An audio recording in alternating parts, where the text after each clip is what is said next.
Le 12 mars 1345, quelques jours avant Pâques, Ijsbrandomr, se sentant désormais à la fin de sa vie, appela le curé de la paroisse de Houtkerk pour recevoir le saint viatique.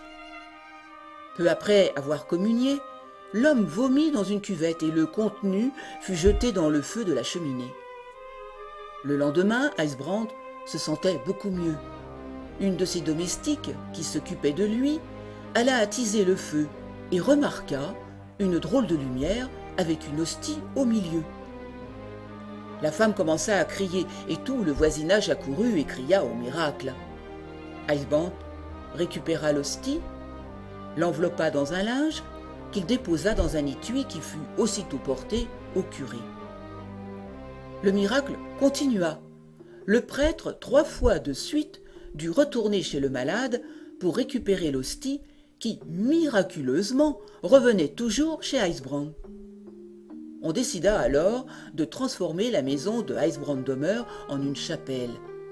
Le jour de Pâques, tous les témoins du prodige, avec le maire de Amstel, rédigèrent un compte-rendu détaillé des événements et le remirent à l'évêque d'Utrecht, Jan van Arkel, qui autorisa le culte du miracle.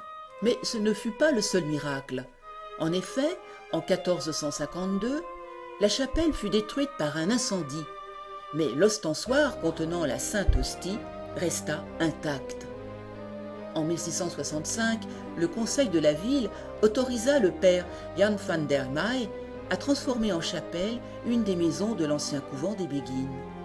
Là, on transféra le précieux ostensoir qui fut malheureusement volé peu de temps après. Aujourd'hui encore, il y a l'exposition permanente du Saint-Sacrement, en souvenir perpétuel du miracle. Les seuls objets concernant le prodige que l'on conserve aujourd'hui encore sont l'étui qui contenait l'hostie, les documents qui décrivent le miracle et quelques peintures qu'il est possible d'admirer au musée historique d'Amsterdam. Chaque année, la nuit qui précède le dimanche des Rameaux, a lieu une procession silencieuse, style omgang, en l'honneur du prodige.